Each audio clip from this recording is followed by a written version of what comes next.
સલમાન ખાન આરએસએસના કાર્યક્રમમાં હાજરી આપવા માટે પહોંચ્યા હતા। આરએસએસની 100મી વર્ષગાંઠ છે અને મુંબઈમાં એક કાર્યક્રમ યોજાયો હતો। ગઈકાલે આરએસએસના આ કાર્યક્રમમાં સલમાન ખાન ઉપસ્થિત રહ્યા હતા। સાથે જ ફિલ્મ નિર્માતા સુભાષ ઘાઈ, પ્રસૂન જોશી પણ હાજર રહ્યા હતા। રાષ્ટ્રીય સંઘ રાષ્ટ્રીય એકતાને કેન્દ્રિત કરે છે એમ મોહન ભાગવતે કહ્યું હતું અને સાથે જ કહ્યું હતું ભારતમાં ફક્ત હિન્દુ જ છે, બીજું કોઈ જ નથી। ભારતના જે ભાગલા થયા, ભારતનું જે વિભાજન થયું એ ધર્મના આધારે થયું।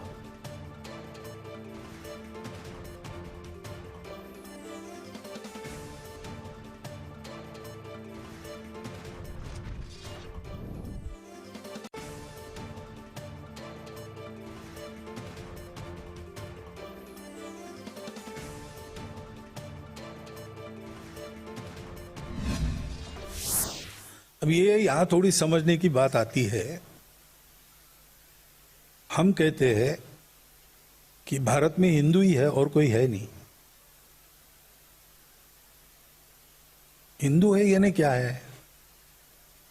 हिंदू कहने से हम उसको रिलीजन न माने, पूजा पाती कर्मकांड न माने।